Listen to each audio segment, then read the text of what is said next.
Akala nila magkaaway tayo.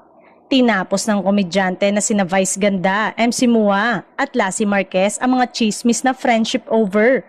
Matapos magpakita sina MC at Lassie para suportahan siya sa unang gabi ng Super Divas concert kasama si Regine Velasquez noong Biyernes sa Smart Araneta Coliseum sa Quezon City. Nitong mga nakaraang buwan, kumalat ang chismis tungkol sa gusot sa pagitan ng tatlong magkakaibigan matapos tawagan ni Vice si MC sa isa sa kanilang mga out-of-town trip.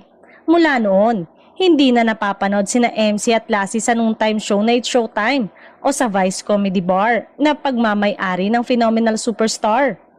Sa concert, nakita ni Vice ang kanyang dalawang kaibigan sa crowd habang nakikipag-interact sa ilan sa mga concert goers at pinapasayaw sila sa tune ng Sumayaw Ka ni Glock 9 na gumawa rin ng special na appearance noong gabing yon. So you made it, sabi ni Vice. Pangasar sa kanila. Bakit kayo nandito? Magagalit si Christopher Min. Akala nila magkakaaway tayo, sisiraan nyo yung narrative. Mawawalan sila ng content. Maaalalang isa si Christy sa mga nag-react matapos mag-post si Vice sa kanyang YouTube channel ng video na nagpapakita sa pagpaprangka nito habang kaharap si MC.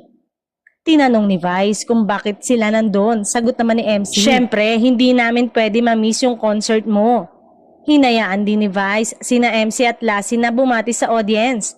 Kusang sumama ang dalawang komedyante kay Vice Ganda sa isang segment kung saan nagtanghal siya ng mga tradisyonal na sayaw ng Filipino na may modernong twist.